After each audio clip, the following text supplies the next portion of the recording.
할렐루야. 주님이 우리와 함께 하십니다. 오늘 우리를 이 자리에 불러주신 분도 하나님이십니다.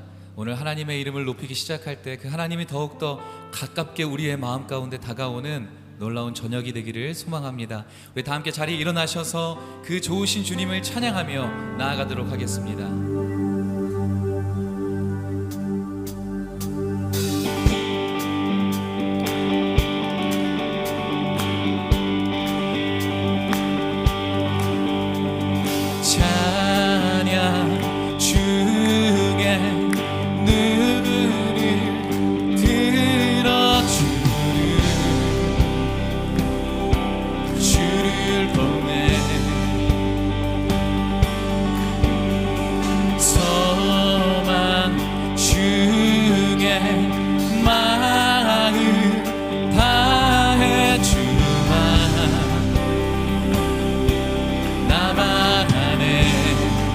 주님을 볼 때 나에게 힘주시네. 주님 안에 모든 두려움 사라져 호산나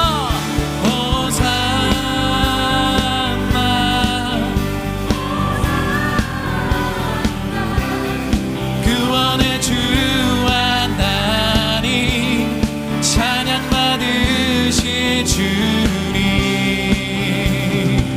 주께 드리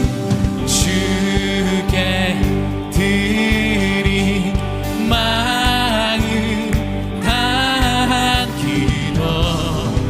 주님 들으소서 주의 나라 상한 영혼들을 새롭게 해.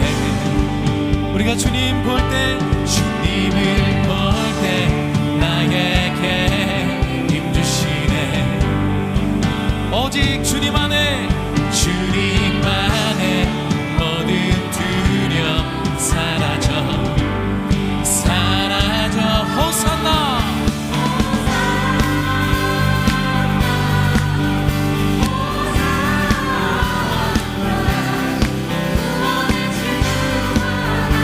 찬양받으실 주님, 한 번 더 호산나.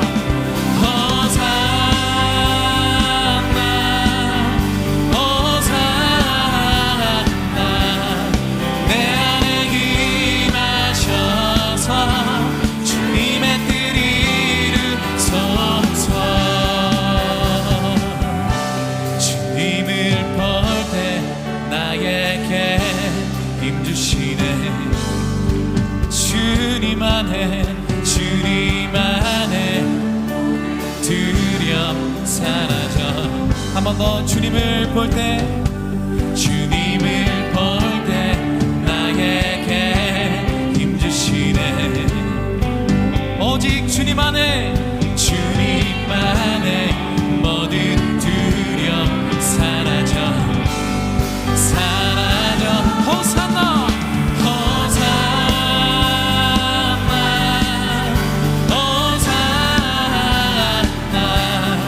구원의 주와 나니 찬양받으신 주님, 호산나.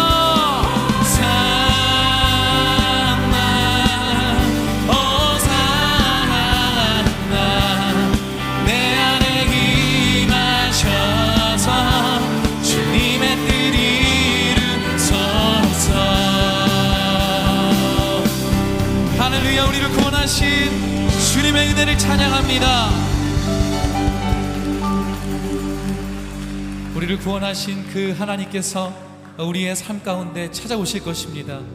더 깊이 들어오실 것이고, 또 그 하나님으로 인하여 우리가 다시 한번 감사의 노래로 나아가는 삶으로 변화되게 하실 줄로 믿습니다. 오늘 이 고백을 주님 앞에 드리며 나아가기를 원합니다.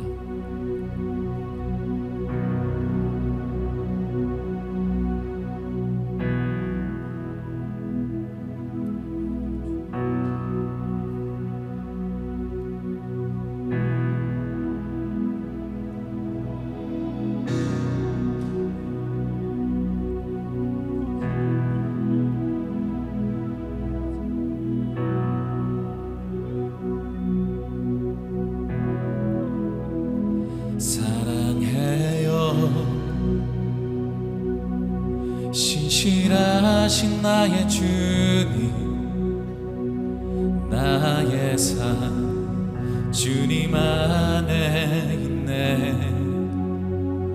눈을 뜨는 아침부터 나 잠들기까지 어선하신 주를 노래하리. 사랑해요, 사랑해요. 신실하신 나의 주님, 나의 삶 주님 안에 있네. 눈을 뜨는 아침부터 나 잠들기까지 오선하신 주를 노래하리.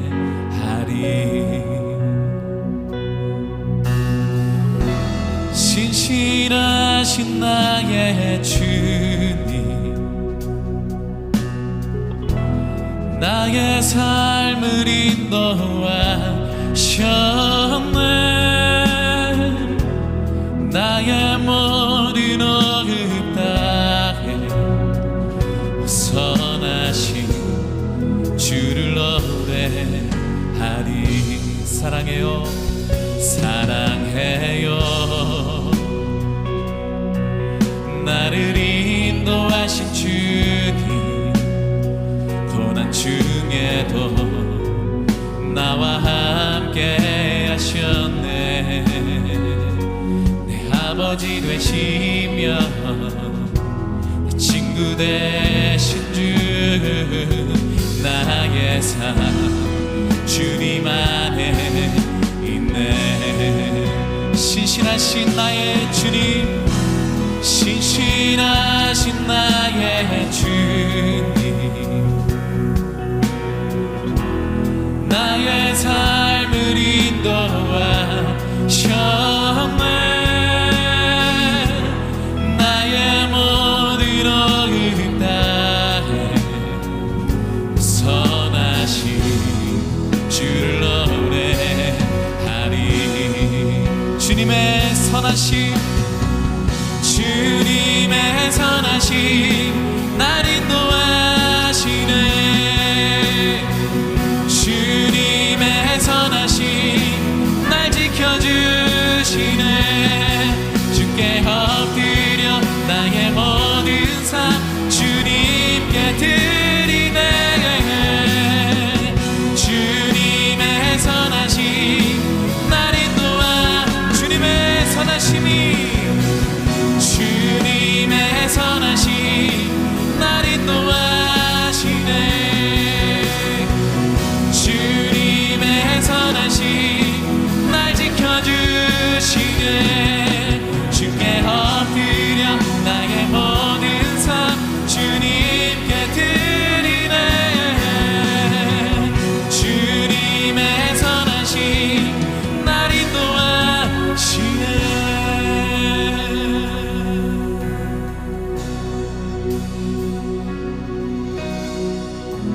신실하신 나의 주님, 나의 삶을 인도하셨네. 나의 모든 어긋 다해 선하신 주를 노래하리.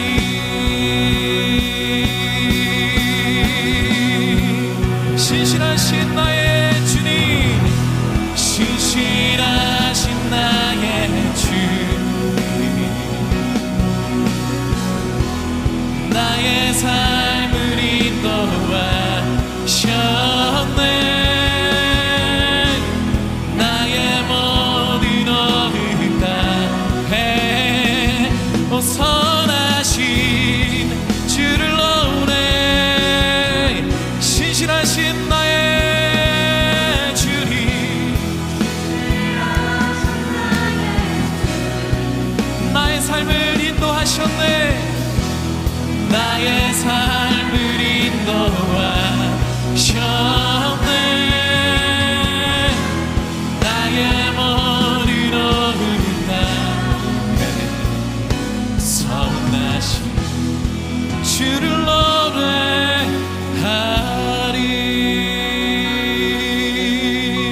감사의 박수 올려드립니다.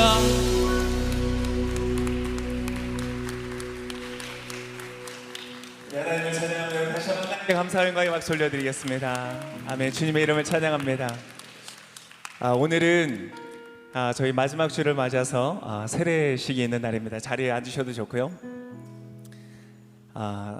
세례라고 하는 것은 우리를 자녀 삼아 주신 하나님을 기억하면서 그 하나님께 나의 믿음을 고백하고 또 그 믿음을 우리 함께하는 성도들과 함께하는 동역자들에게 그 믿음의 고백을 함께 나누고 그리고 하나님의 자녀 되었음을 선포하는 공적인 자리입니다.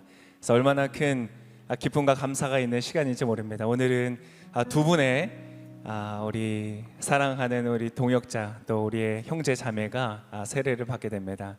그래서 우리 세례를 받을 때 우리가 큰 기쁨으로 함께 하기를 원합니다. 자리에 오시고요. 오늘 세례를 하기 전에 우리 한 분의 간증을 듣기를 원하는데요. 임채연 자매님의 간증을 듣고 우리 세례를 진행하도록 하겠습니다.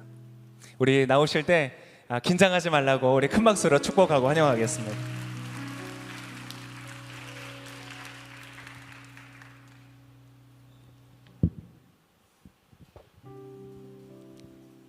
저는 어렸을 때 교회에 다녔습니다.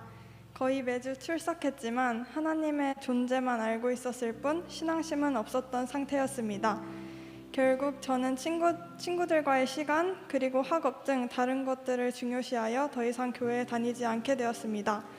그러나 이모께서 교회에 나와 하나님을 믿어보라고 끊임없이 설득하셔서 9년 만에 다시 교회에 방문하게 되었습니다. 두 번째 교회에 재방문했을 때 저는 하나님을 불신하고 있었던 상태였기 때문에 낯선 환경에 적응하는 것이 힘들었고 예배 내용이 이해되지 않았기 때문에 아무런 말도 귀에 들어오지 않았습니다. 하지만 세 번째 교회에 방문했을 때부터는 점점 찬양하는 것이 재밌어지고 예배 시간마다 그동안의 걱정거리는 사라지고 마음이 차분해지면서 오직 하나님에게만 집중되는 느낌이 들었습니다. 그러면서 하나님이 정말 존재하실지도 모르겠다는 믿음이 싹트기 시작했습니다. 세례교육을 받으며 저는 하나님과 예수님에 대해 자세히 이해하게 되었고 진정한 회개가 무엇인지 알게 되었습니다. 마지막에 죄를 고백하고 기도할 때는 그동안 우리를 위해 희생하시고 지켜주신 하나님이 실제로 존재하심을 깨닫게 되고 울컥했습니다. 하나님을 만나기 전에 저는 소극적이었습니다. 속으로는 남을 함부로 판단하고 사소한 것을 트집잡아 미워했지만 겉으로는 항상 착하고 배려심 있고 성실한 척하였습니다. 나의 양심 말고는 아무도 모르기 때문에 소중한 사람들에게 거짓말도 많이 하였습니다. 그리고 대입을 준비하고 있기 때문에 불안 속에서 살고 있었습니다. 그러나 하나님을 믿게 되고 나서는 하나님이 나를 항상 지켜보신다는 생각에 전에는 시도해보지 못했을 일에 용기를 얻어 도전을 해보기도 하고 지금 하고 있는 일에 최선을 다하고자 하는 마음이 생겨났습니다. 또한 작은 것들에 감사함을 느낄 수 있게 되었고 삶의 여유로움과 평안함이 찾아왔습니다. 아무렇지 않았던 거짓말도 하려고 하면 부끄러움이 몰려와 말이 나오지 않았습니다. 앞으로 저는 하나님을 위해 부끄럼 없는 신자가 되겠습니다. 그리고 내가 미워하는 사람들과 나를 미워하는 사람들을 사랑해보기로 노력하겠습니다. 저는 비록 하나님을 이제서야 만나게 되었지만 아직 하나님과 예수님을 알지 못하여 죄를 짓고 있는 주변의 사람들에게 믿음을 전하겠습니다. 저를 인간 되게 하신 하나님 아버지께 감사합니다.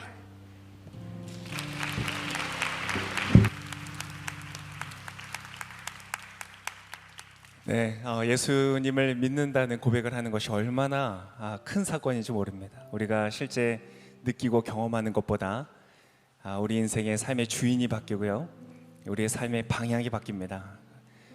방향이 바뀐다는 것은 엄청난 축복입니다. 우리가 다다를 목적지가 달라지기 때문에 그렇죠.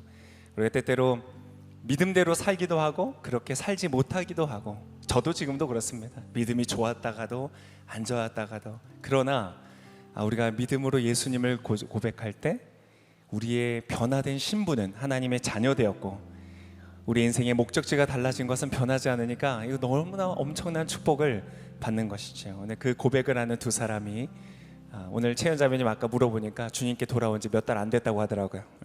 쌩쌩한 믿음으로 주 앞에 고백하는 이 두 사람의 신앙이 또 하나님께 아름답게 드려지고, 또 우리가 이 시간 세례를 베풀 때 하나님의 자녀된 것이 확신되어질 뿐만 아니라 그렇게 자녀의 합당한 삶으로 인도하시는 그 성령님의 역사가 우리 두 사람에게 있기를 같이 기도함으로 우리 참여하면 좋겠습니다. 제가 세례를 베풀기 전에 문답을 하겠습니다. 우리의 신앙을 고백할 때 두 분이 믿음으로 함께 대답해 주시면 좋겠습니다. 오른손을 들어주시고요, 저의 질문에 동의한다면 아멘으로 대답하시기를 바랍니다. 당신은 죄인임을 인정하며 예수님의 십자가로 인해 죄사함을 받았음을 믿습니까? 당신은 오직 예수님만이 구세주이심을 믿습니까? 당신은 이제 하나님 말씀에 순종하고 성령님만 의지하기로 약속하십니까? 아멘. 네, 손 내리셔도 좋고요. 제가 세례를 베풀겠습니다. 무릎을 꿇으시고, 원래 이 성경대로 세례를 하려면 이 완전히 깊은 물에 담궜다가 일어나는 침례로 해야 되는데, 저희는 상황과 여건들이 그렇게 어렵기 때문에 장로교에서는 보통 물을 3번 뿌리는 것으로 그것을 대신합니다. 그러나 그 영적인 의미는 동일합니다. 나의 모든 죄와 연약함이 예수 그리스도의 보혈로 씻김을 받았다. 그리고 이제 나는 새롭게 태어나 하나님의 자녀가 되었다. 이제 빛 가운데 하나님의 자녀가 되었음을 선포할 때, 제가 세례를 베풀 때 큰 박수로 축하해 주시고 또 환호해 주시면 좋을 것 같습니다. 세례를 베풀겠습니다. 예수 그리스도를 주로 고백하는 우리 임채연에게 내가 성부와 성자와 성령의 이름으로 세례를 주노라. 아멘. 우리 하나님의 자녀된 채연 자매에게 큰 박수로 축복하겠습니다.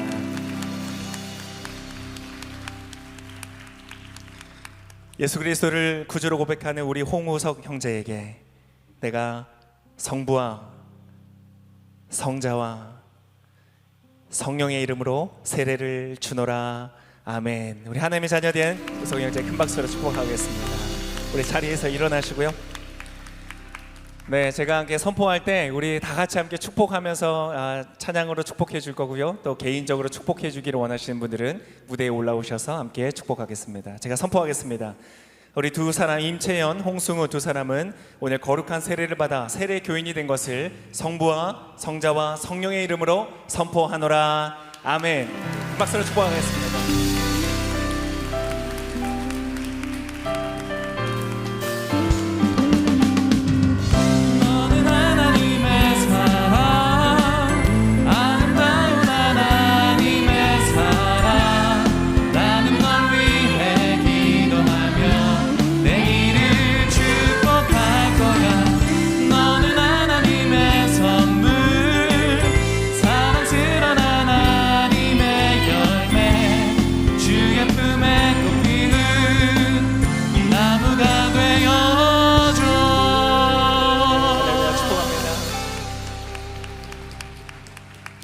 들어가셔도 좋습니다. 우리 또 함께 축하하면서 함께 특순이 준비되어 있는데요. 함께 같이 함께 듣도록 하겠습니다.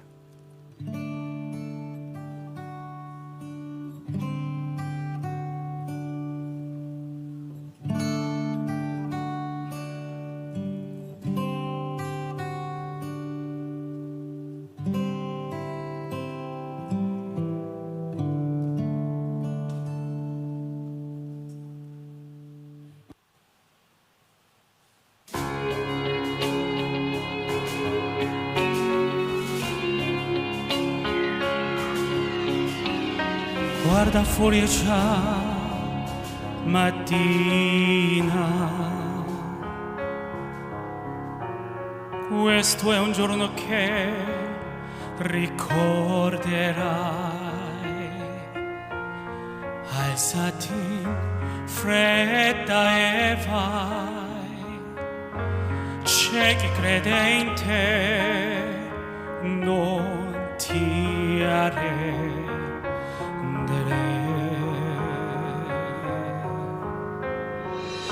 Once in every life there comes a time we walk out all alone and into the light. The moment won't last, but then we remember it again when we close our eyes, like stars across the sky. E per vincere tu dovrai vincere.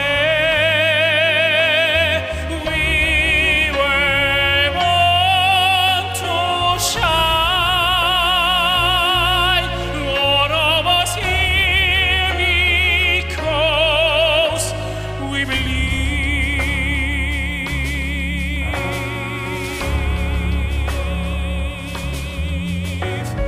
Guarda avanti e non voltarti mai.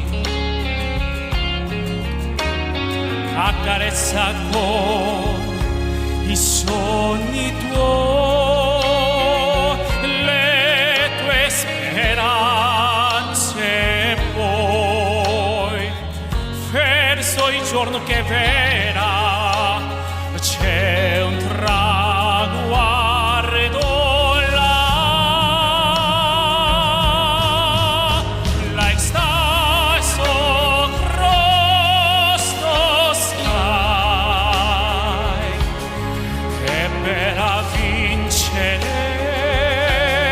tu dovrai vincere. We were born to shine. All of us here because we believe. Non arrenderti. Qualcuno è con te.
너무나 뜨거운 박수로 환영해 주셔서 감사합니다. 저는 성악가 테너 신동혁이라고 합니다. 반갑습니다.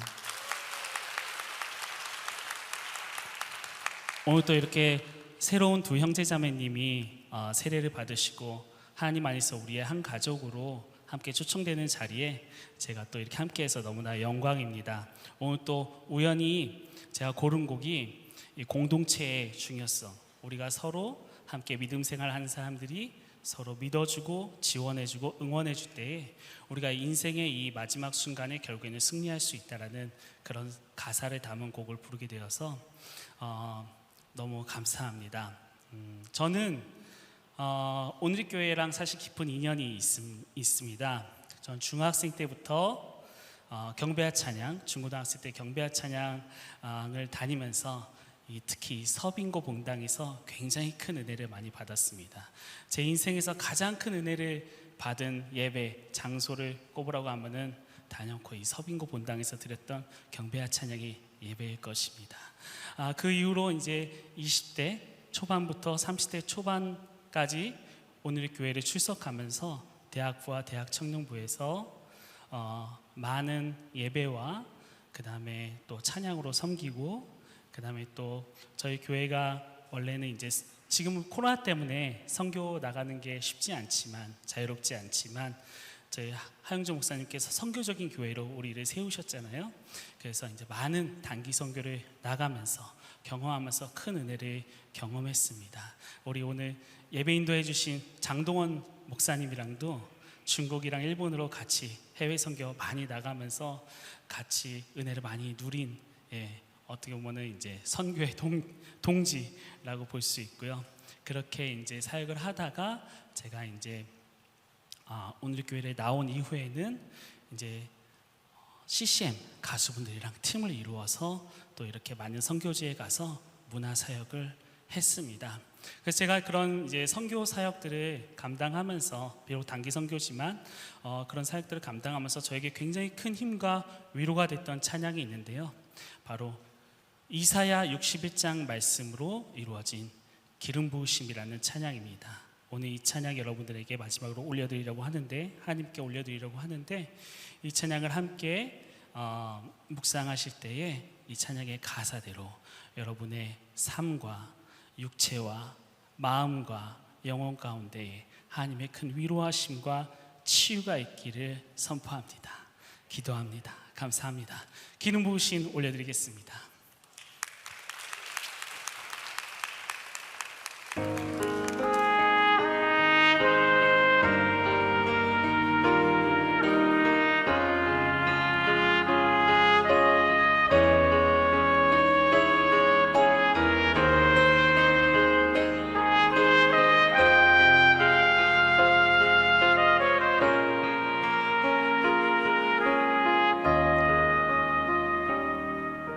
주 여호와의 신이 내게 임하셨으니 이는 주께서 내게 기름 부으사 가난한 자에게 아름다운 소식을 주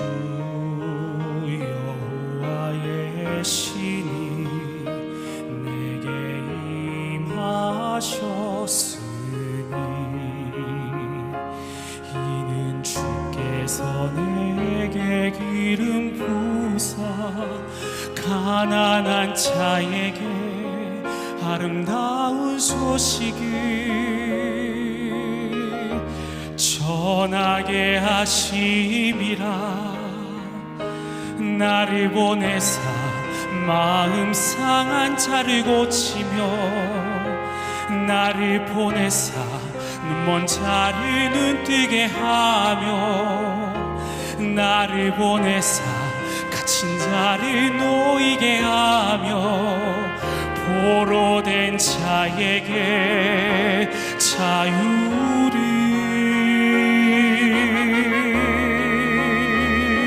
주님의 성령 내게 임하여 하늘의 영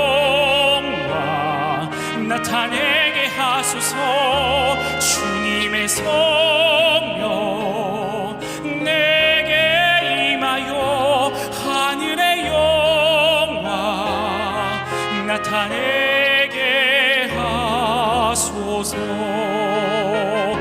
주님의 성령 내게 임하여 하늘의 영광 나타내게 하소서. 주님의 성령 내게 임하여 하늘의 영광 나타내게 하소서.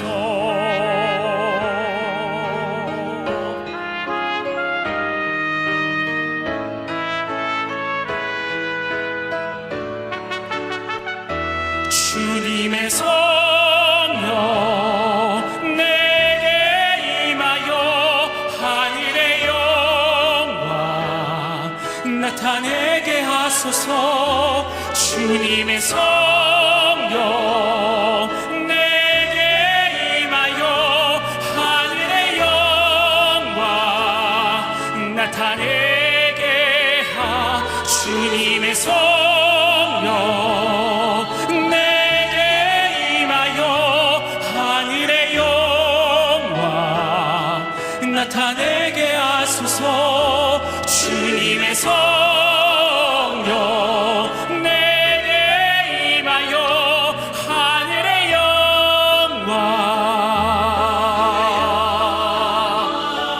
하늘의 영광 하늘의 영광 나타내게 하소서.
네, 열린 예배 오신 여러분 환영합니다. 우리 서로에게 환영의 박수 한번 하겠습니다. 잘 오셨습니다. 잘 오셨습니다. 잘 오셨습니다. 드디어 이제 8월에 저희가 준비한 슬기로운 복음 생활, 하나님의 말씀이 우리의 삶에 어떻게 작용되어지는지를 보는 그 시간의 마지막 시간입니다. 한 달간 큰 도움이 되셨기를 바라고 또 그렇게 되었으리라 제가 믿습니다. 이번에 우리가 마지막으로 모실 강사분은 지난주와 동일하게 우리 박성덕 소장님을 모셨는데요. 제가 참 개인적으로 사랑하고 너무 존경하고 또 앞으로 기대가 되는 그러한 분이세요. 지난번 강의를 또 들으셔서 알겠지만 정말 이 시대에 기준이 사라지고 질서가 사라지고 진리가 없기 때문에 나타나는 이 부부간의 가정 안에 가장 소중한 이 관계 안에 모든 어려움들에 정말 복음적인 답을 제시할 수 있고 또 그래서 치유와 회복이 가능한 그 말씀을 전해주시는 너무나 중요한 분이십니다. 저는 하나님께서 우리 소장님 통해서 앞으로 더 크고 멋진 일들을 대한민국 가운데 이루실 것을 믿습니다. 그래서 저희가 지난주에 좋으셨죠? 네, 작년에도 저희가 모셨었는데 너무 좋아서 이번에는 특별히 이렇게 2주의 시간을 할애해서 같이 듣게 됩니다. 오늘 이 자리에 있는 모든 부부분들 이 오늘의 메시지를 통하여서 우리 부부의 생활이 마치 에덴과 같이 풍성한 회복을 누리시기를 축복합니다. 또 아직 결혼 안 하셨지만 이제 하실 우리 예비 부부들, 또 오늘의 강의를 통해서 소망함으로 최고의 남편, 최고의 아내로 준비되어지는 은혜의 시간 되시기를 축복합니다. 우리 박성도 소장님, 우리 오늘 또 모실 때 우리 큰 박수로 환영하고 축복하겠습니다.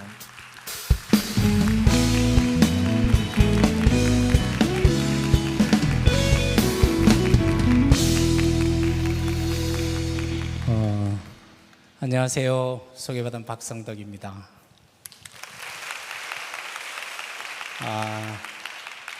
오늘 아마 이렇게 교회 처음 오신 분들도 계실 거고요. 결혼 안 하신 분도, 또 굉장히 행복하게 가정생활을 하신 분들도 계실 겁니다. 그리고 가끔 또 갈등으로 인해서 이렇게 아파할 수도 있습니다. 결혼하고 나서 행복하기 전에 반드시 겪어야 될 부분이 갈등입니다. 그래서 갈등을 극복해야 비로소 행복해지는데, 우리는 갈등 앞에서 우리 결혼이 잘못된 거 아닌가라는 좌절하기가 쉬운데, 오늘 부부가 갈등이 있을 때 어떤 현상이 일어나는지를 같이 이렇게 살펴보는 시간이 됐으면 좋겠습니다. 지난주에 이제 우선순위의 축복이라는 제목으로 이렇게 말씀을 나눴는데요. 가정의 우선순위가 회복되는 것이, 특히 자녀는 부모하고 우선순위가 회복되는 것이 내 자신에 대해서도 타인에 대해서도 긍정적으로 생각하고 이게 의지할 수 있다라는 그런 마음을 갖게 한다고 그랬는데, 결혼하고 나면 부부가 우선순위가 회복되면 내 자신도 자신감이 생기고 타인도 이렇게 의지할 수 있다고. 그래서 이런 우선순위로 인한 이런 위로는 요람에서 무덤까지 인간에게 꼭 필요한 부분입니다. 그래서 부부의 우선순위가 회복될 때 비로소 후순위를 사랑할 수 있다고 그랬습니다. 장인 장모를 사랑할 수 있고요, 시부모님을 사랑할 수 있고, 심지어는 부부라는 우선순위가 회복되면 부부를 통해서 태어난 하나님의 형상을 닮은 우리 자녀를 사랑할 수 있는 건강은 부부라는 우선순위가 회복될 때 가능하다고 그랬습니다. 그런데 결혼하고 나서 이렇게 연합해서 이 우선순위가 잘 회복되면 좋겠지만, 저희들은 연약합니다. 우리가 성숙해서 결혼하지 않죠, 그죠? 그래서 아내의 작은 투정들, 남편의 작은 아픔들을 우리가 끌어안을 정도로 우리가 이렇게 성숙해서 결혼하지 않습니다. 그래서 오늘 연합은 해야 되는데, 연합되지 않으면 어떤 현상이 일어나고 갈등은 왜 생기고, 그리고 회복을 어떻게 해야 될지 짧은 시간이지만 같이 이렇게 알아가는 시간이 됐으면 좋겠습니다. 우선 말씀 읽겠습니다. 이러므로 시작. 이러므로 남자가 부모를 떠나 그 아내와 연합하여 둘이 한 몸을 이룰지로다. 아담과 그 아내 두 사람이 벌거벗었으나. 오늘 이 지난주에 이렇게 말씀을 통해서 부모를 떠나 아내와 연합하라, 이 우선순위를 바꾸는 사건이 결혼이라고 얘기를 했습니다. 결혼 전에는 부모라는 우선순위에 있다가 결혼하면 부부라는 우선순위로 넘어오는 것이 우선순위의 회복이라고 했는데, 오늘 여기 이 말씀을 통해서 두 가지를 생각해 보겠습니다. 하나님께서 결혼을 하는데, 결혼이 남자와 아내가 결혼하는 거라고 얘기를 하고 있습니다. 그래서 왜 결혼을 하는데 남편도 아니고 여자도 아니고 남자하고 아내의 결혼을 결혼이라고 얘기를 했을까? 하나님께서는 이 인간을 창조할 때 남자와 아내로 창조했습니다. 무슨 얘기냐면, 아담은 남자로 창조했고요, 하와는 아내로 창조했습니다. 그래서 아담에게는 이렇게 창조한 원리가 있겠죠, 그죠? 아담에게는 에덴 동산을 지키고 경작하고 실과 이름을 짓고 이런 일의 속성을 먼저 줬습니다. 그래서 남자들 열심히 일을 하는 것은 굉장히 중요한 부분입니다. 그런데 하와는 여자로 탄생한 것이 아니고 아내로 출발을 하게 됐습니다. 그래서 갈등이 생기면 혼자 있었던 아담과 함께 있었던 하와의 이 싸움이 시작되기 시작합니다. 그래서 갈등이 있으면 남자들은 본래 창조된 그 혼자 있으려는 쪽으로 계속 가려고 해요. 그래서 아내가 같이 있자고, 사랑하냐고 물어보면 나 좀 내버려 두라고 그러고 계속 혼자 있는 상태로 이렇게 가게 됩니다. 그래서 요 두 차이가 사실은 남녀의 가장 큰 차이입니다. 남자는 시작 자체가 혼자였고요, 아내는 함께였습니다. 그런데 이렇게 창조된 원리가 있겠죠. 좀 더 이렇게 가볍게 얘기를 하면, 남자가 하는 일은 하우스, 집을 짓는데 오히려 적합한 일일 거예요. 열심히 돈을 벌고 경제활동을 하는 것은 집을 짓는 데 적합할 텐데 아내들이 하는 이 관계성으로 이렇게 푸는 문제는 홈을 가꾸는데 아주 적합할 거예요. 그래서 하나님께서 우리가 연약해서 이 두 가지를 한꺼번에 할 수가 없어요. 열심히 일을 하는 속성을 가진 남자와 또 관계를 통해서 정서적으로 풀어가는 속성을 가진 이 아내가 서로 연합해야만 집과 홈이, 하우스와 홈이 안정을 찾을 수 있다는 거죠. 6년 전에 27살 청년이 상담을 하러 왔는데 굉장히 강남의 부잣집에 살고 있어요. 그런데 이 아이는 자기가 의식되는 그때부터, 어릴 때부터죠, 부부가 끊임없이 부모님이 싸웠어요. 그래서 굉장히 비싼 이게 좋은 집에 살고 있는데 그 싸움 속에서 이 아이는 자신과 타인에 대한 이런 모델이 부정적으로 변한 상태에서 자신감도 없고 그냥 이렇게 굉장히 우울해하고 이런 상태에서 상담을 하러 왔는데 첫날 이 청년이 저한테 했던 얘기가 뭐냐면 그렇게 좋은 집에서 만난 걸 먹고 살고 있었지만 부모가 그렇게 싸우고 연합되지 못한 갈등 상황 속에서 있는 그 모습을 보면서 첫날 무슨 얘기를 했냐면 소장님 저는 지붕 없는 집에서 보호받지 못하고 산 것 같아요 라는 얘기를 했습니다. 이 남자의 속성과 아내의 속성이 연합되지 않으면 아무리 좋은 집에 있어도 망가진 느낌이 들고 따뜻한 가정은 우리가 찾아볼 수가 없습니다. 연합이 되어져야 비로소 홈과 집이 온전해진다는 거죠. 그래서 남자와 아내로 창조됐는데 하나님께서 남자에게 연합하라는 얘기를 먼저 했습니다. 왜냐하면 아내들은 연합의 속성이 있어요. 그래서 결혼하면 바로 아내가 됩니다. 그런데 대부분의 남자들은 결혼해도 바로 남편이 안 돼요. 그래서 결혼하면 아내들은 얘기하죠. 나 사랑하냐고, 자기 속에 내가 있기나 한 거냐고, 나를 이렇게 어떻게 생각하냐고 끊임없이 부부 관계 속에서 이렇게 얘기를 하게 되는데 남자들은 바로 남편이 안 됩니다. 당구도 못 치냐고, 나 좀 내버려 두라고, 나 혼자 좀 이렇게 여행 이렇게 떠나는 거에 대해서 왜 이렇게 반대하냐고, 이런 남자의 속성을 갖게 돼요. 그래서 나중에 부부 불화가 있으면 아내가 나 사랑하냐고 얘기하면 대부분의 남자들은 뭐라고 얘기해요? 나 열심히 일하고 있잖아 라고 얘기를 해요. 오늘 왜 그런 현상이 일어나는지도 짧은 시간에 같이 볼 수 있었으면 좋겠습니다. 두 번째, 남자와 아내로 창조했는데 인간은 하나님께서 연합의 존재로 창조를 했습니다. 그래서 왜 이렇게 연합의 존재로 이렇게 연합으로 이렇게 창조를 했냐면 에덴 동산을 이렇게 지으시고 모든 것이 좋았죠, 그죠? 좋았더라 이렇게 다 좋았는데 아담 혼자서 하나님의 사역을 감당하는 그 모습 하나만 좋지 않았어요. 그게 뭐였냐면 인간에게 가장 좋지 않은 것은 사람이 혼자 되는 거예요. 창세기 2장 18절에 인간은 본질적으로 혼자 사는 것이 좋지 아니하여 그를 위해 돕는 배우자를 이렇게 지으리라 했습니다. 그래서 하나님께서 우리를 창조하실 때 본질적으로 인간의 형상을 이렇게 만들었지만 우리의 본성, 창조의 본성 중에는 연합의 속성이 본질적으로 이렇게 창조된 데 있어서 가장 중요한 부분이에요. 인간은 누구한테 기대는 것이 건강한 것이고 안전한 것이라는 걸 얘기를 하고 있습니다. 오늘 제가 담임 목사님 설교 말씀을 듣다가 제가 굉장히 오늘 이 주제를 강의를 준비하는데 그동안 과학적으로나 심리학적으로는 제가 많은 공부를 했는데 목사님께서 오늘 이 말씀을 이렇게 통해서 불의의 종으로 살 거냐 의의 종으로 살 거냐 이 말씀을 하시면서 우리는 불의 속에 죄악 가운데 있든지 아니면 회복 가운데 은혜 가운데 있든지 우리는 끊임없이 종의 어떤 그런 심을 누군가의 관계 속에서 이렇게 살아가는 존재다.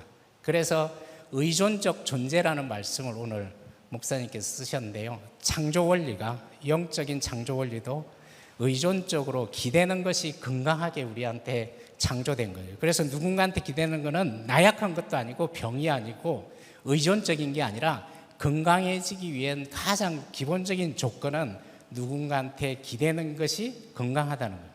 그래서 배우자는 하나님께서 우리가 누군가한테 기대는 것이 건강한 거라는 걸 혼자 사는 것이 좋지 않다는 인간에서 가장 좋지 않은 것은 고립이 상처라는 겁니다. 혼자 되는 것이 상처라는 거죠. 그래서 이런 인간의 본성을 아시고 만들어준 대상이 배우자라는 거예요. 그래서 우리 배우자는 하나님께서 만들어준 선물이라는 겁니다. 왜냐하면 인간은 본질적으로 혼자 되는 것 자체가 창조적으로 맞지 않다고 얘기를 하고 있습니다. 그래서 이 과학적으로도 심리학적으로도 이 부분이 밝혀졌는데요. 짐 코언이라는 박사가 있습니다. 신경학자인데 이분이 그 사회적 기준 이론이라고 소셜 베이스라인 티어리라고 사회적 기준 이론을 걸 만들었는데 그 이론을 했던 가장 큰 이유는 인간은 혼자 있을 때보다 함께 있을 때 안정적으로 느끼더라는 거예요. 그래서 혼자 있는 것 자체를 뇌가 위협으로 느끼게 되더라. 그래서 과학적으로나 심리학적으로도 인간의 창조된 부분은 누군가 함께하는 것이 베이스라인이라는 기준이 된다는 거예요. 혼자 있으면 불안하고 두렵고 하다는 거죠. 그래서 배우자는 하나님이 세운 사람이에요. 그리고 부부는 하나님이 세웠는데 결혼하면 그대로 살아가는 것이 아니라 연합하기 위해서 오늘 여기 와서 배우고 또 주변에 또 저희 온누리 교회에서 하는 가정 사역들 굉장히 많이 있습니다. 아버지 학교, 어머니 학교, 부부 학교 이런 여러 가지 사역들에 참여해서 적극적으로 배우는 것이 굉장히 중요하다는 겁니다. 지난주에 얘기했듯이 이 의존 역설이라는 얘기를 제가 말씀을 드렸죠. 그죠? 의존을 하면 할수록 독립이 되더라는 거예요. 누군가한테 기대면 기댈수록 우리는 자신 있게 살아갈 수 있는 그 힘이 독립은 누군가로부터 떨어지는 것이 아니라 누군가 함께 할 때 가능하다는 얘기를 했습니다. 오늘 네 번째가 중요합니다. 그러면 부부가 싸우고 부모 자녀가 싸울 때 왜 싸울까라는 것이 오늘 주제입니다. 부부가 싸우는 이유, 자녀가 부모한테 대들고 싸우는 이유는 딱 한 가지예요. 공부를 못해서? 아니에요. 친구들하고 나쁜 친구를 사귀어서 부모랑 싸우지 않아요. 이 아이가 가지고 있는 그 공허함과 힘든 부분에 부모가 다가오지 않으면 그때부터 싸우게 됩니다. 조금 더 쉽게 얘기를 하면 시어머니 때문에 싸우는 게 아니라는 거죠. 시어머니 때문에 힘든 그 마음에 배우자가 연합되지 않으면, 그때 분리돼서 등을 돌리게 되면 그때부터 싸우지, 그 문제 때문에 본질적으로 싸우는 게 아니라는 거죠. 성격 차이가 있어서 싸우는 게 아닙니다. 모든 부분은 성격 차이가 있어요. 하지만 이 성격 차이로 인해서 겪는 상대 배우자의 외로움, 아픔을 이해해 주지 않을 때 그게 성격 차이가 더 크게 나타나겠죠. 자녀 양육 때문에 싸우나요? 자녀 양육 때문에 지치고 힘들 때 배우자가 그 마음에 다가갈 때, 그때는 사랑받는다고 훨씬 더 느끼게 되겠죠. 남편이 회사에 실직했다고 싸우나요? 아니에요. 사랑이 더 커질 수도 있습니다. 그 마음에, 실직한 마음에 다가가서 그 마음이 얼마나 아프고 공고하고 힘든지를 위로를 하기 시작하면 그때부터 싸우지 않아요. 오히려 그 일어난 현상들이 시부모가 아니면 이 장인 장모가 힘들게 하던 그 자체로 싸우는 게 아니라 그걸로 인해서 문제가 생겼을 때 연합되지 않는 순간 그때부터 싸우게 된다는 점. 그래서 오늘 이 연합되지 않은 순간 부부 싸움이 시작될 때 어떤 현상이 일어나는지를 우리 부부 관계를 통해서 같이 이해를 할 수 있으면 좋겠습니다. 지난주에 우선순위의 변화라고 얘기를 했고, 연합이 사랑이고 회복이라는 얘기를 오늘 차츰차츰 진행을 하도록 하겠습니다. 불화의 원인은 많죠, 그죠? 제가 그동안에 2,800상 정도 이렇게 부부를 상담하면서 모든 부부들이 본인들이 생각하는 불화의 원인을 가지고 와요.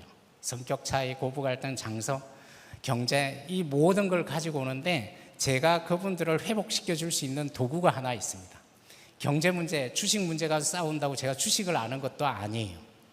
하지만 그 두 사람이 이런 문제가 생겼을 때 두 사람 사이에 그 고통과 아픔에 다가가지 못할 때 싸우기 때문에 그런 상황이 이 두 사람한테 얼마나 고통스럽고 아픈지에 대해서 다가가서 그걸 보게 하는 것이 사실은 본질적으로 회복하는 데 굉장히 중요한 부분이죠. 그래서 여러 가지, 곧 있으면 이제 추석 명절이 올 텐데 명절 가까이 되면 부부들이 와서 얘기합니다. 시댁을 가야 되나 말아야 되나.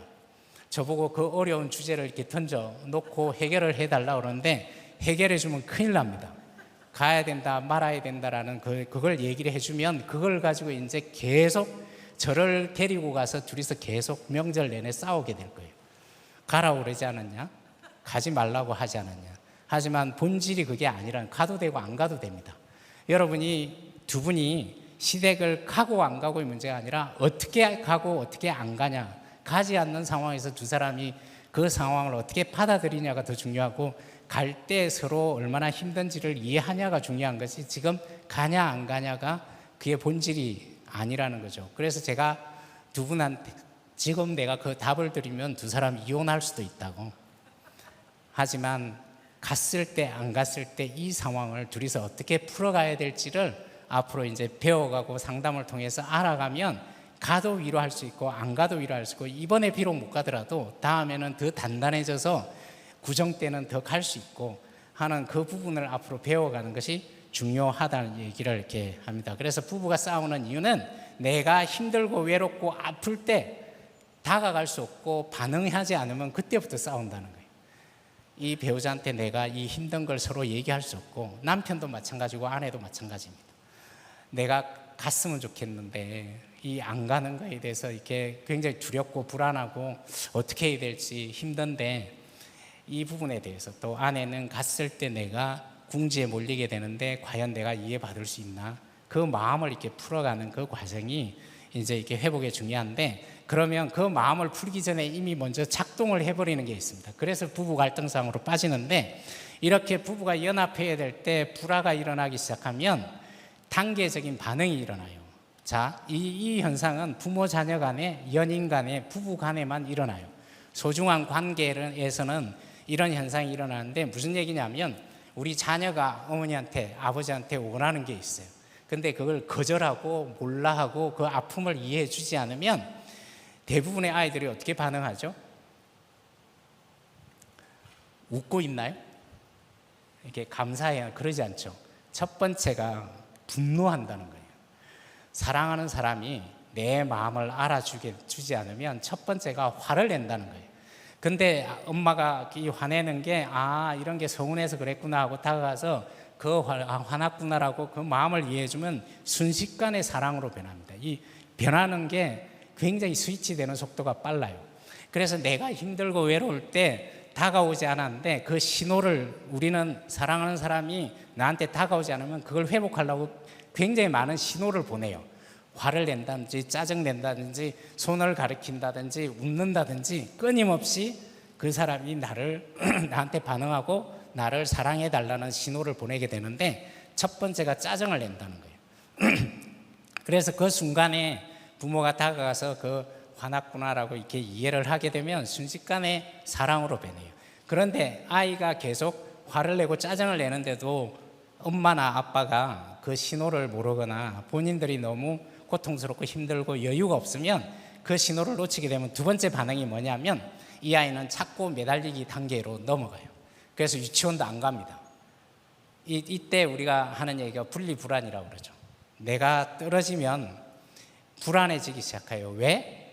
화를 냈을 때 사랑이 확인이 되면, 이 사람이 나를 사랑한다는 느낌이 들면 시공간을 초월해요. 이 사랑은, 그래서 내가 유치원을 가더라도 나를 사랑하고 있구나라는 걸, 그게 마음속에 있으면 유치원을 가기가 쉬운 거예요. 그런데 나를 사랑하는구나라는 그런 징표가 없으면 백화점에서도 떨어지지 않아요. 달라붙어 있고 껌딱지처럼 달라붙으려고 그래요. 왜? 나를 사랑하는지 확신이 없어서 그래요. 그래서 이 아이를 떨어뜨리려고 백화점에서 때리는 부모가 있죠. 떨어지라고 이놈을 하고 때리면 점점 더 달라붙습니다. 독립은 누군가로부터가 아니라 누군가 함께라는 사실을, 그렇게 창조됐다는 걸 우리가 이해를 해야 됩니다. 그래서 이 아이를 떨어뜨리려면 아이가 짜증을 내고 달라붙고 징을대면 꼭 안아줘요. 내가 너와 함께 있다고, 두려워하지 말라고 꼭 안아줄 때 비로소 떨어져 나갈 수 있다는 거죠. 근데 이때 회복되지 않으면 우울증에 빠져요. 그래서 아이는 부모와 관계에서 내가 이해받지 못하고 사랑받지 못한다는 느낌이 들면 상실감과 우울증에 빠져요. 이때 다가가서 꼭 안아줘도 회복이 되는데, 이때 다가가서 이렇게 하지 못하면 분리됩니다. 이제는 내가 사랑받고 싶은 욕구를 없애버려요. 왜? 너무 사랑해서 그래요. 너무 사랑하기 때문에 내가 사랑을 받아야지라는 이 욕구를 가지고 있으면 계속 상처를 받아요. 엄마 아빠가 반응을 보여주지 않는데 내가 사랑받아야지 이런 욕구를 가지고 있으면 화도 내보고 매달려도 보고 우울해지고, 이게 계속 일어나는데도 사랑을 주지 않으니까 내가 이 욕구를 없애야만 살아남을 수 있어요. 그래서 너무나 사랑하기 때문에 단절을 하게 됩니다. 왜? 사랑하는 사람한테서 그 신호가 오지 않기 때문에 그래요. 이때 다가가도 괜찮은데 이 신호를 놓치게 되면 고립인데도 우리 아이는 이제 날 건드리지 않고 독립했다고 착각을 하게 돼요. 자, 이런 현상이 어린아이가 부모한테 일어나는데 그러면 부부 사이에서도 일어나나요? 똑같이 일어난다는 거죠. 우리는 성인이 됐어요. 내 배우자가 나를 실망시키거나 나를 사랑하지 않고 나를 인정해 주지 않는데 웃고 다니면 얼마나 좋겠어요. 하지만 절대로 그렇게 되지 않아요. 화가 나고 짜증이 난다는 거예요. 이때 남자가 아니면 여자가 누가 주로 화를 내요? 사랑받는다고 느끼지 않을 때 누가 주로 화를 내죠? 화를 내본 적이 없어서 잘 모르나요? 대부분은 여자들이 화를 낸다고 그러는데 똑같이 화를 냅니다. 내가 사랑받지 못하는데 화가 나지 않으면 그게 인간이 아닌 거예요. 그래서 부부 사이에 갈등이 생기면 남편도 화가 나고 아내도 화가 나요. 근데 그냥 옆에서 보면 여자들이 화를 낸다고 생각을 하는데 그렇지 않아요. 화내는 방식이 다릅니다. 여자들은 입을 열고 화를 내고 남자들은 입을 닫고 화를 내는 거예요. 이때는 이성적인 행동을 할 수가 없습니다. 남편도 자기 방에 들어가서 이게 이성적인 행동이 아니라 화를 내고 있다는 거예요. 그래서 입을 열고 화를 내든 입을 닫고 내가 단절을 하든 상대방한테는 굉장히 위협적으로 느껴지고 이게 이성적인. 그래서 우리의 뇌는 감정적으로 이 갈등이 생기고 나를 사랑하지 않는다고 느끼면 이성적으로 활동을 하기가 굉장히 어렵습니다. 왜? 감정이 가장 이성적이기 때문에 그래요. 사랑받지 못하는데 우울하고 화가 나고 하는 게 사실은 건강한 반응이죠. 그게 이성적인 문제인데 사랑받지 못하는데 웃고 다니면 그게 이상한 거 아니에요? 그래서 감정이 가장 애착관계, 이런 소중한 관계는 이성적인 부분이라는 거예요. 그래서 이 분노하는데도 서로 위로를 하지 않으면 자꾸 매달리기 단계로 넘어가요. 자꾸 매달리기 단계로 넘어가면 아내들이 남자들이 이해 못할 질문을 쏟아내기 시작합니다. 이때 위협적으로 느껴지는 그 질문이 뭐냐 하면 2단계에 가면 대부분의 아내들이 이런 질문을 해요. 시어머니랑 나랑 물에 빠지면 누구 구할 거냐고. 시어머니만 빠뜨리지 않아요. 딸도 빠뜨리고요. 강아지도 빠뜨리고 회사 직원들 다 빠뜨립니다. 500명이 중요해? 내가 중요해? 이 사람한테 내가 우선순위인지 아닌지에 대해서 굉장히 예민해지기 시작해요. 이때 남자들이 하는 게 있어요.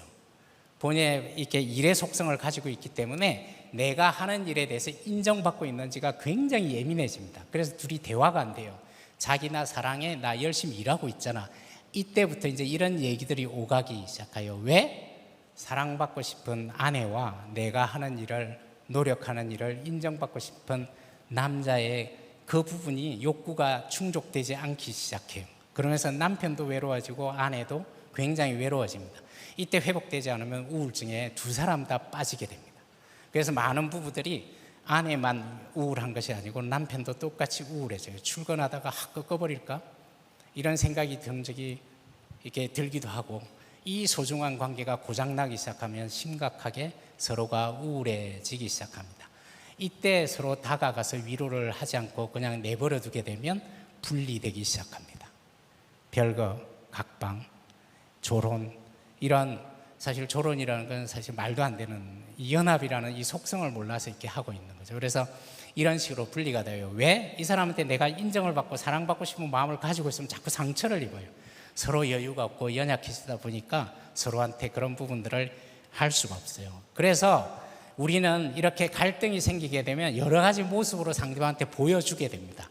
첫 번째는 행동으로 보여줘요. 이게 내가 사랑받지 못하고 단절됐다, 연합되지 못했다고 할 때 어떤 행동을 하나요?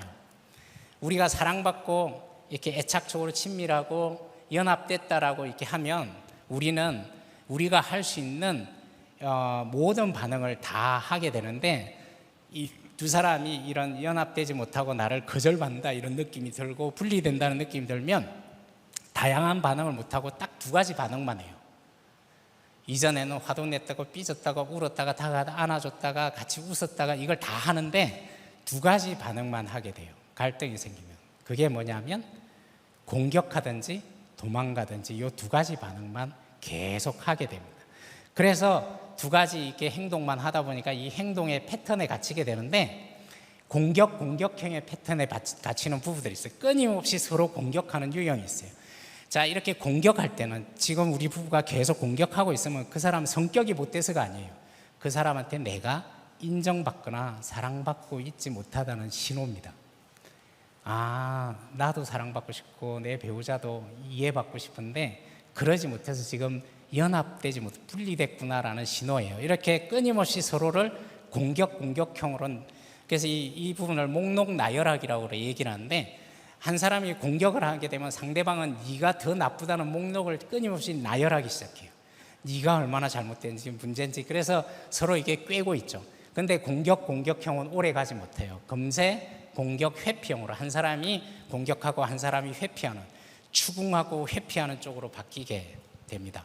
그래서 주로 여자들이 추궁하고 남자들이 회피하는데 거꾸로 된 부부들도 굉장히 많아요. 한 사람은 공격하고 한 사람은 회피하고.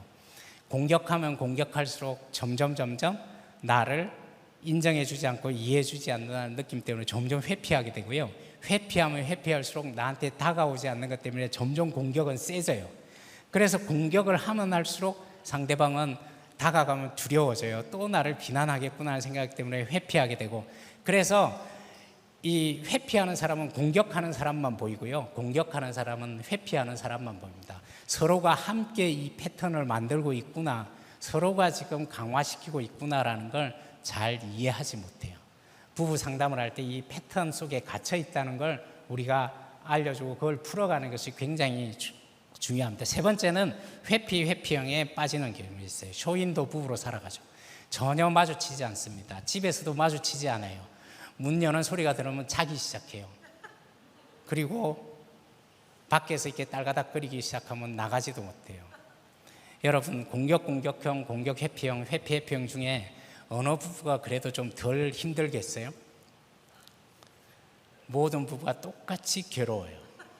왜냐하면 이 모든 것이 내가 사랑받거나 이해받지 못하고 인정받지 못하다는 그것 때문에 생기는 부분이라, 공격을 하든 공격 회피를 하든 회피형도 굉장히 고통스럽고 힘듭니다. 가끔 남자들이 차라리 회피형으로 살면 좋지 않냐고 얘기하는데, 진정한 회피형은 어떻게 살아가야 되냐면, 내가 안방에 있을 때 바깥에 있는 내 배우자가 화장실을 갔는지 냉장고 문을 여는지 다 알고 있어야 돼요. 그래야 마주치지 않기 때문에. 그래서 회피형도 얼마나 예민하게 살아가는지 몰라요. 저 사람이 잠을 잤는지, 저 사람이 동선이 어떻게 되는지 굉장히 고통스럽게 살아갑니다. 그래서 월요병이 부부 불화가 심하면 더 많이 생기죠. 한 공간에 있으니 얼마나 고통스럽고 힘들어요. 그렇죠? 그래서 이렇게 주말에 같이 있으면 이런 자리에 와서 이걸 이해하고, 아, 그런 부분이 있구나라고 우리 부부를 한 발 물러나서 보지 않으면 앞에 있는 배우자만 보면 배우자가 문제라고 생각이 들어요. 하지만 우리가 이런 패턴에 지금 갇혀 있구나라고 이 패턴을 같이 보는 것이 굉장히 중요합니다. 우리가 지금 이런 패턴 속에 있구나라는 걸 이해하는 거죠. 그리고 행동으로 이렇게 보여주지만 생각으로 보여주는 것이 있어요. 왜냐하면 내가 사랑받지 못한다고 느껴지면 부모와 부부 관계는 내 자신이 사랑스럽지 못하고 저 사람이 믿을만 하지 않구나, 나한테 다가오지 않겠구나, 이런 게 생긴다고 그랬죠. 그래서 끊임없이 생각이 일어납니다. 내가 소중한가? 이 생각을 계속해요. 역시 이 사람은 소중하지 않네. 역시 이 사람은 나한테 다가오지 않네. 내가 공격하지 않으면 이 사람 반응하지 않아요. 그래서 세게 공격을 해요. 내가 공격할 때만 그래도 삑소리라도 내니까 공격을 심하게 하면 할수록 남편은 다가가면 공격하겠구나라는 생각이 점점 도망을 가기 시작해요. 저 사람한테는 다가가면 안 돼. 다가가면 날 공격하고 나를 인정해 주지 않을 거야라는 이 생각이 끊임없이 돌기 시작해요. 그래서 다가가도 되나요? 의지해도 되나요? 아, 의지할 수 없구나. 의지할 수 있구나. 그래서 내가 웃어줘야지라는 생각을 하죠. 갈등이 있을 때 남편이 퇴근하면서 집에 가면 마주치면 웃어줘야지 하고 다가가서 이렇게 웃으면서 다가가요. 다가가려고 문 열 때까지 다짐을 합니다. 생각을 해요. 내가 웃어줘야지. 그런데 문을 열고 아내와 그 싸늘한 표정을 마주치는 순간 순식간에 자기 방으로 들어가게 됩니다. 내가 잘해야지 하지만 그 패턴 속에 있으면 서로한테 굉장히 고통스럽고 힘든 순간이 계속됩니다. 그래서 이 패턴에 계속 갇혀 있으면 서로 끊임없이 상처를 주게 됩니다. 그래서 나는 사랑받을 가치가 있다, 인정받을 만하다라는 게 생기게 되고 서로 연합하게 되면요, 당신한테 내가 힘들 때 언제든지 의지할 수 있다. 우리 자녀들도 마찬가지입니다. 내가 친구한테 성적이 떨어지더라도 나는 사랑받을 수 있다는 확신이 있어야 이 아이는 부모한테 다가가게 됩니다.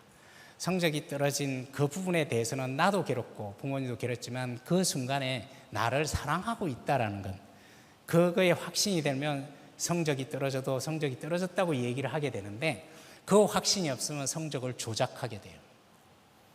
내가 이렇게 하면 내가 성적 받는 건 야단맞지만 그래도 날 사랑하고 있다라는 그 확신이 없으면 사실은 거짓말을 이렇게 하게 되죠. 그래서 연합되지 못하면 내가 부적절하고 무가치하고 사랑스럽지 못하다. 대부분의 남편들이 이런 생각을 많이 하게 됩니다.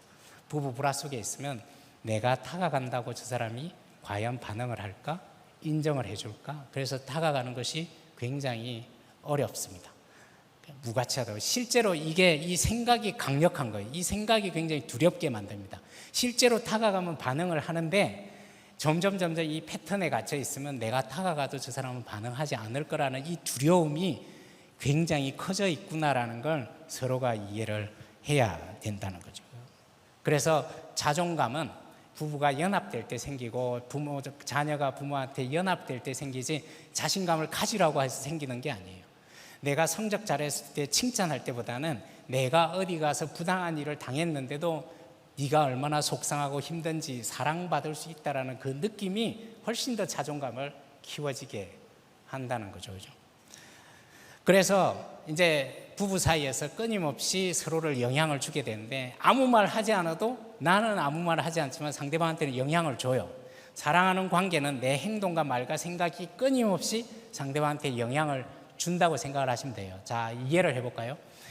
왼쪽이 남편이고 오른쪽이 이렇게 아내라고 생각을 하면 우리는 행동과 생각과 감정이 끊임없이 작동을 해요. 사랑하는 관계에서는 특히 애착 대상, 연합해야 될 대상은 감정이 끊임없이 작동을 해요. 행동이 끊임없이 작동하고 이게 잘 되지 않으면 이 사람이 날 사랑하는지 생각이 계속적으로 이렇게 작동을 하고요. 사랑받는다고 느끼면, 연합되게 되면 내가 가치 있네, 이 생각이 바뀌게 돼요. 끊임없이 생각과 행동 정서가 이렇게 나타나는데, 예를 들어서 남편이 회피를 했다고 생각을 해요. 등을 돌리고 돌아섰어요. 그러면 아내는 저 사람이 나를 멀리하는구나, 사랑하지 않는구나, 나를 이렇게 내가 힘든데도 불구하고 나를 보지 않는구나라는 생각이 들어서 굉장히 우울하고 내가 사랑스럽지 않다는 이 내면의 정서가 생겨요. 근데 이 내면의 정서를 표현하면 좋겠지만 내면의 정서는 상대방한테 보여주지 않아요. 그래서 내면의 정서는 굉장히 아파요. 사랑받지 못한다는 게 얼마나 아파요. 우울하다는 게 얼마나 아파요. 저 사람이 나를 멀리한다는 게 얼마나 고통스러워요. 그래서 이 내면의 정서는 감추고 요 위의 것만 서로 보여주기 시작해요. 그래서 굉장히 화를 내게 됩니다. 나를 사랑하지 않기 때문에, 내가 힘든데도 다가오지 않기 때문에 화를 내면서 내 생각, 나와 타인에 대한 생각이 자리를 잡죠. 저 사람은 절대로 다가오지 않을 거야. 저 사람은 장애자야. 그리고 나는 사랑받을 자격이 없나 보다라고 계속적으로 이런 생각이 들기 시작하면 저 사람은 다가오지 않을 거야. 내가 고함을 쳐야만 반응을 할 수 있는 사람이에요. 저 사람은 장애자다라는 이런 생각이 강력하게 되니까 아내는 공격을 하기 시작해요. 반응을 얻기 위해서. 그래서 추궁을 하기 시작합니다. 그러면 남편은 그 순간 나를 공격하고 나를 위협한다는 그런 느낌이 드니까 두려워지기 시작해요. 그리고 내가 부적절한, 내가 뭘 해도 안 되는구나, 내가 뭘 해도 이 사람은 야단치겠구나라는 부적절하고 우울하고 힘든 두려움이 생기기 시작해요. 하지만 이 나를, 내가 뭘 해도 이렇게 통하지 않고 이 사람은 나를 인정해 주지 않고 공격을 하고 나를 무시한다는 이런 느낌이 강력하게 되니까 이거 얼마나 아파요. 그러니까 내 아픈 마음은 또 싹 숨깁니다. 그러고 나서 보여주는 게 화를 내기 시작해요. 입을 꽉 닫고 화를 내고 방으로 들어가고 이렇게 화를 내기 시작하면서 저 사람한테는 절대로 다가가면 안 돼. 다가가도 저 사람은 계속 화를 낼 거야라는 이 생각이 굉장히 커지게 돼요. 그리고 나는 아무 말도 하면 안 돼.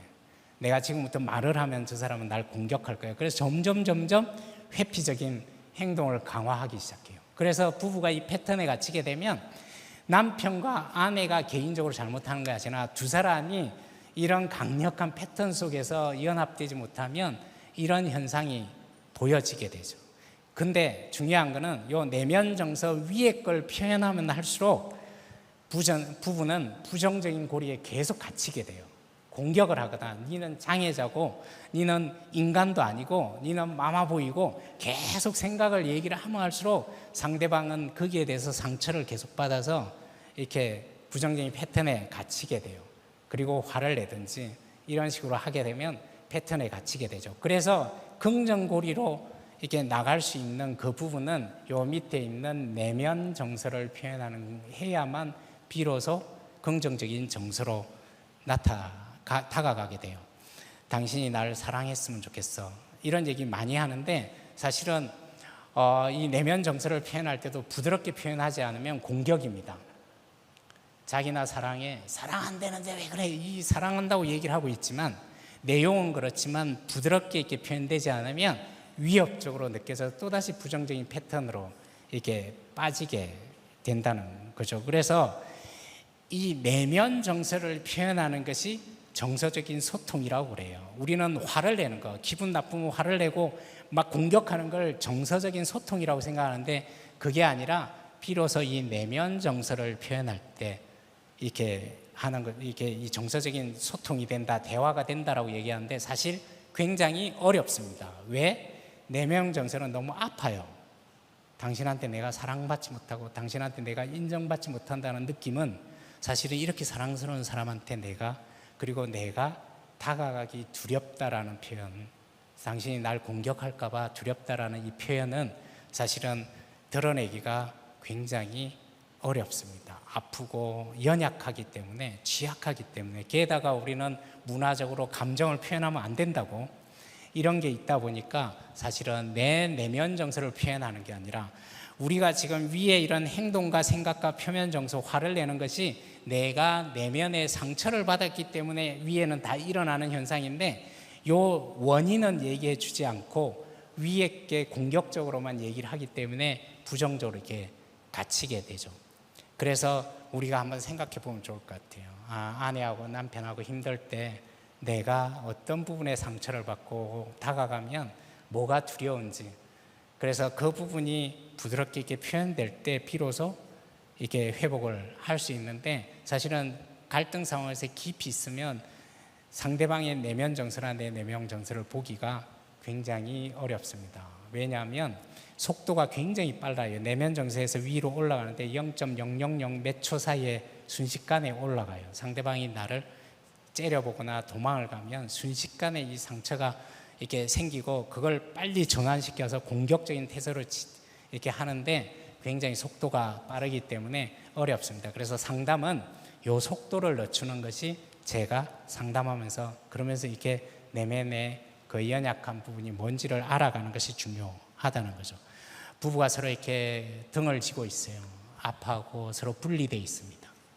그래서 겉으로 보기에는 서로를 너무나 미워한다고 생각을 하기 쉬워요. 그런데 내면의 모습은 당신 나 사랑하냐고, 당신 나 다가가면 나 이해해 줄 수 있냐고, 사실은 내면에는 끊임없이 이 깊은 내면의 목소리가 있습니다.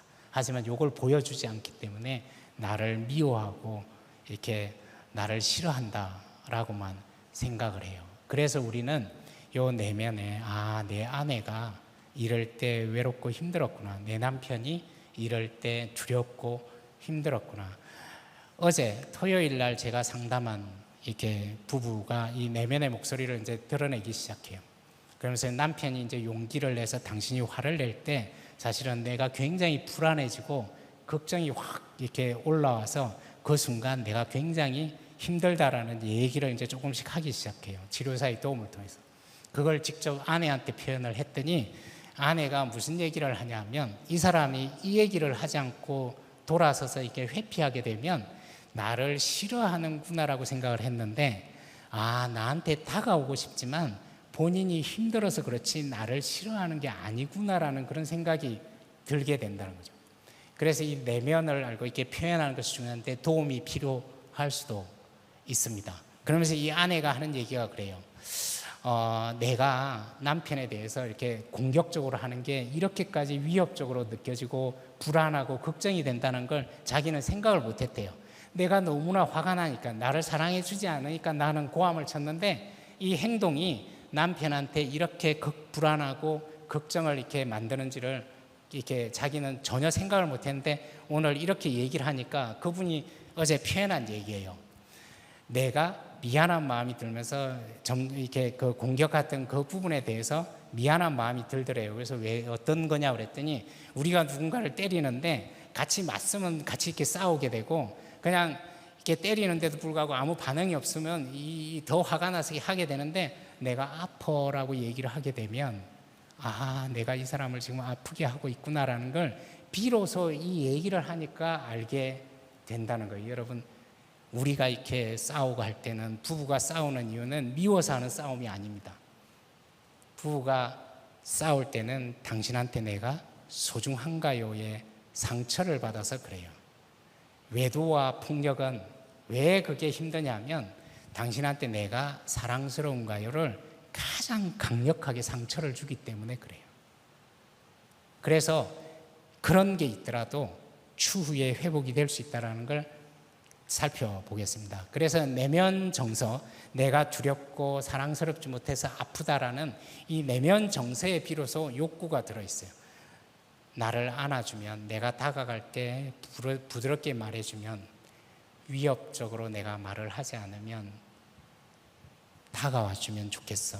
나는 당신이 멀어질 때 너무나 상처가 되고 아픈데 당신이 나한테 다가와줘. 이 내면 정서를 깊이 있게 얘기를 해야 비로소 진짜 욕구가 드러나게 된다는 거죠. 그리고 부드럽게 얘기하는 것이 중요합니다. 사랑한다니까 아무리 얘기해도 말은 사랑하지만 위협적으로 느껴지게 된다는 거죠. 이 부드럽게 이렇게 표현하는 것이 중요합니다. 그러면 어떻게 연합할 건가? 여러분, 연합을 결단해야 됩니다.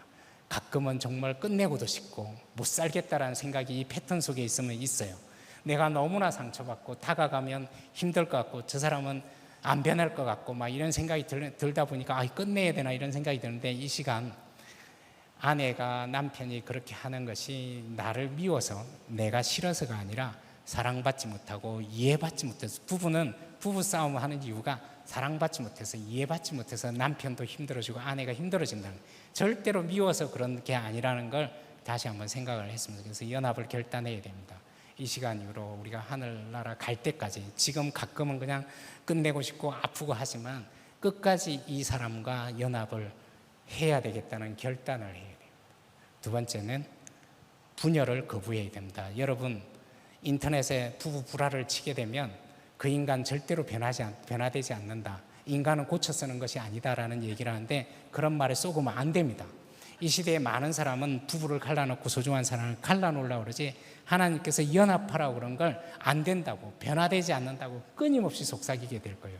그리고 그동안에 오래 이런 패턴에 있다 보니까 나도 안 변하지만 저 사람도 안 변한다는 생각이 있을 거예요. 하지만 우리가 표현을 어떻게 하고 우리가 이런 패턴에 갇혀 있구나라는 걸 알고 다가가면 변화된다는 거죠. 그래서 이런 외부에 안 돼, 끝내는 게 좋아 라는 거기에 우리가 현혹되면 안 됩니다.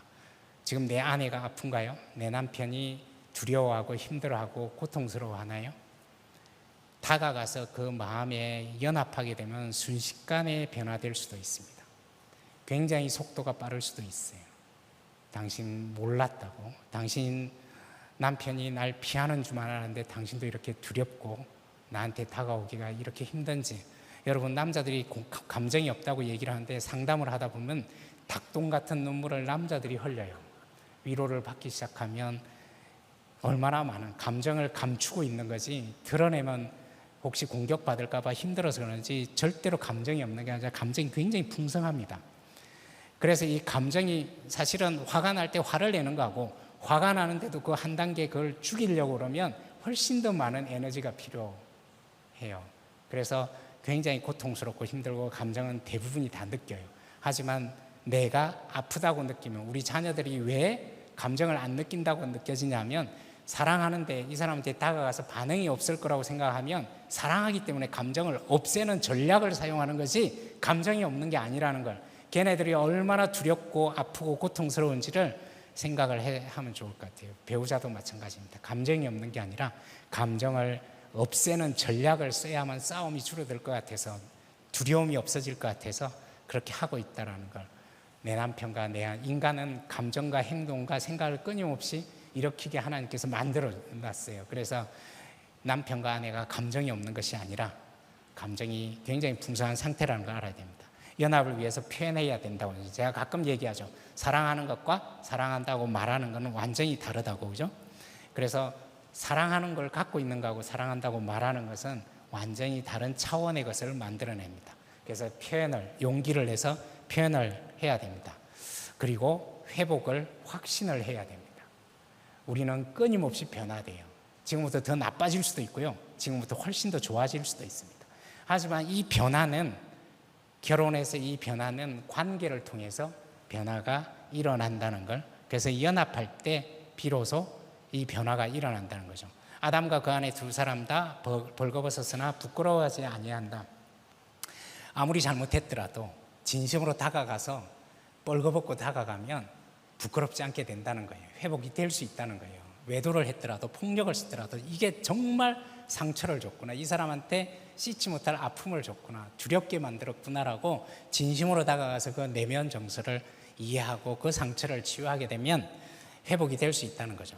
그래서 남편이 몰라줄 때 그걸 알려주기 위해서 생존투쟁하듯이 내가 달려들었지만 내 마음을 알아주니까 이제는 투정만 해도 된다라는 얘기를 하는 아내가 있었습니다. 남편이 외도를 하고 했는데 이게 얼마나 잘못했는지 깨닫게 하기 위해서 상담을 데리고 왔어요. 그래서 남편이 이걸 알면, 내가 그 남편이 아는 순간 자기는 이혼하겠다고 그러고 상담을 시작했는데, 남편이 알아주기 시작하니까 이전보다도 훨씬 더 나를 이해하는구나, 나를 사랑하는구나라는 회복이 일어난다는 거죠. 그리고 아내에게 내 감정을 얘기하니까, 이거였구나, 내가 화를 내고 도망 다녔는데 내가 두렵고 힘들었다고, 나도 속상했다고 남편이 이렇게 표현하면서 이 부분이 우리가 회복하는 데 중요한 부분이구나라는 걸 알게 된다는 거죠. 생물학자는 얘기합니다. 프랑스 드왈이라는 분은, 인간이 생물학적으로 보니까 혼자 살도록 창조됐다면 인류는 종말을 고했을 거라고 얘기를 했어요. 그래서 인간이 생물학적으로 봐도 누군가와 연합하게 만들어져 있다는 거죠. 수잔 존슨이라는 심리학자가 유명한 분인데, 이분은 인간을 살펴보니까 지혜로운 인간보다는 연합하는 인간에 더 가깝다는 거예요. 호모 빈클럼, 연합, 결합이라는 속성을 가지고 있습니다. 그래서 이분이 얘기한 게, 인간의 성장은 오로지 연합되는 순간에만 일어난다는 거예요. 우리 자녀들이 아프고 힘들 때 누군가한테 연합되고, 내가 외롭고 아플 때 누군가 다가와서 그 마음을 이해해 줄 때, 그럴 때 소중한 연합하는 그 과정에서 회복이 된다는 거예요. 여러분, 부부 갈등 속에 있으면 우리가 얼마나 퇴보를 하고 있어요, 그죠? 얼마나 그동안에 연약해지고 점점 퇴보를 하다 보니까 더 화를 내게 되고 끊임없이 부정적인 패턴을 만들게 되는 거죠. 짐 코원 박사는 아까 사회적 기준 이론을 이렇게 하신 분입니다. 그래서 고통도 사랑하는 사람이 안아주면 줄어들게 되더라. MRI 기계 제가 지난주에 이렇게 설명을 드렸죠. 에드 트로닉이라는 교수가 얘기했습니다. 뭐라고 얘기를 했냐면, 인간의 감정은 혼자 처리할 수 없고 누군가 함께 처리하게 만들어져 있다는 거예요. 여러분, 우리의 감정은 혼자 처리할 수 없습니다. 우리는 베이스라인이 함께 처리하는 게 인간에게 창조되어 있다는 거예요. 누군가와 함께 처리하는 것이 기본 베이스 라인이라는 거죠. 그래서 혼자 처리할 수 없습니다. 오늘 부부가 같이 오고 가족이 같이 오고 친구가 같이 왔을 텐데, 혼자 처리하는 게 맞는지 함께 처리하는 게 맞는지 잠깐 실험을 하도록 하겠습니다. 서로 마주 보시겠어요? 서로 마주 보시고 이렇게 얘기하시면 좋겠어요. 제발 당신 자신을 좀 알아라고 한번 얘기해 보시겠어요?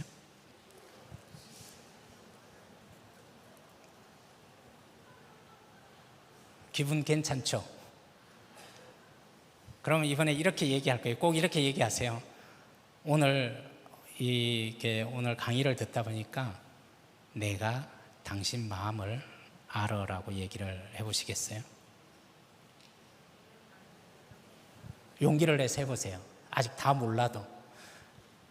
너 자신을 알라고, 제발 너 혼자 알라고, 혼자 처리하기 힘들어요. 하지만 내가 너 마음을 안다고. 당신이 얼마나 힘들었는지, 내가 도망가면 당신이 얼마나 외로웠는지, 내가 공격하면 당신이 얼마나 두려웠는지, 이제 내가 당신 마음을 알아라고 할 때 비로소 회복이 된다. 혼자서 처리할 수 없습니다. 혼자 처리하려면 시간도 많이 걸리고요. 내가 여러 부위가 작동을 해야 되는데 함께 처리해주면 굉장히 빠른 시간에 뇌의 일부분만 작동해도 그 감정이 처리가 되더라는 거죠. 존 볼비 박사가 얘기했죠. 인간은 외롭고 힘들 때 다가가서 위로받고 싶은 거는 요람에서 무덤까지 필요하다는 거예요. 그리고 피니라는 심리학자가 얘기했습니다. 의존 역설이라고. 의존하면 할수록 독립심이 생기더라. 희한하더라. 사람은 누군가에게 의존하면 할수록 역설적으로 더 자신감을 갖고 살아가게 되더라는 거예요.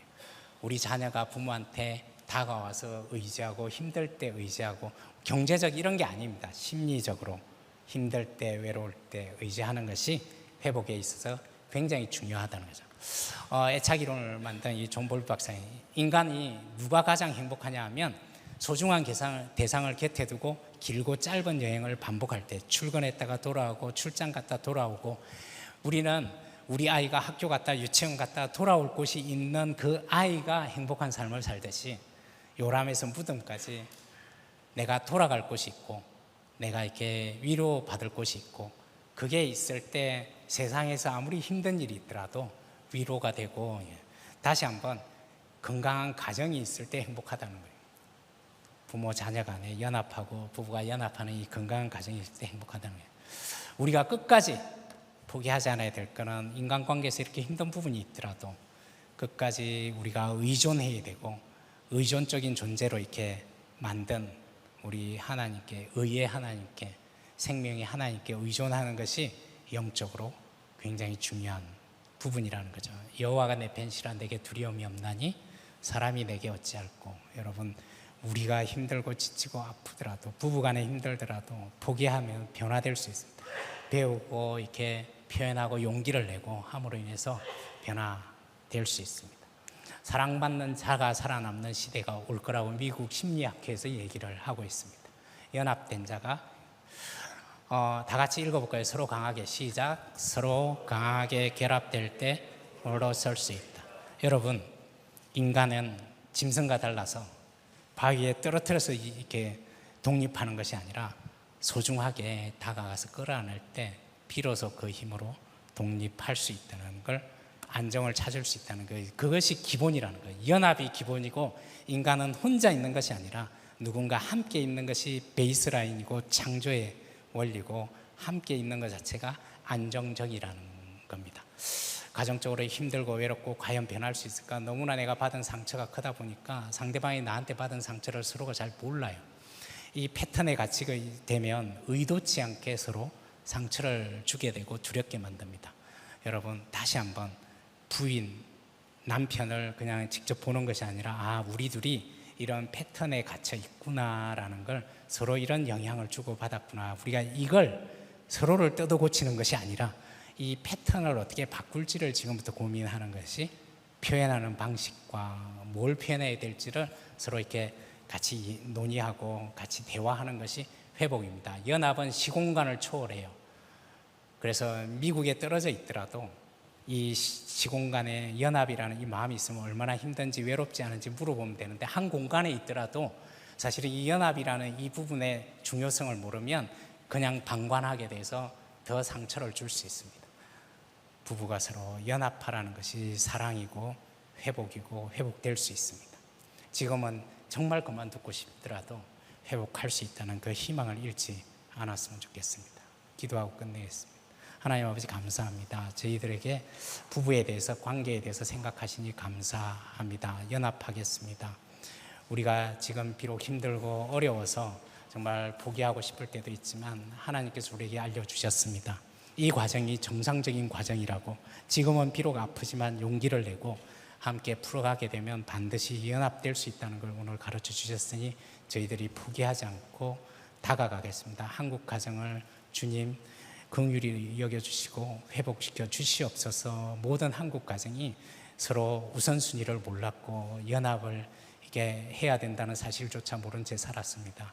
앞으로 주님께서 주신 이 마음을 통해서 서로 우선순위가 회복되고 연합되는 그런 가정들로, 건강한 가정들로 회복시켜 줄 수 있도록 주님께서 늘 함께하여 주시옵소서. 저희들이 끝까지 포기하지 않고 나아가겠습니다. 예수님의 이름으로 기도드립니다. 아멘. 우리 큰 박수로 감사하고 축복하겠습니다. 감사합니다. 우리 좌우에 있는 분에 같이 오신 분들 계시 한번 인사하죠. 당신이 있어서 참 좋습니다. 당신이 있어서 참 감사합니다. 네, 우리는 홀로 있는 것이 아니라 함께 연합함으로 살아간다는 것이 하나님 주신 얼마나 큰 축복인지 모르겠습니다.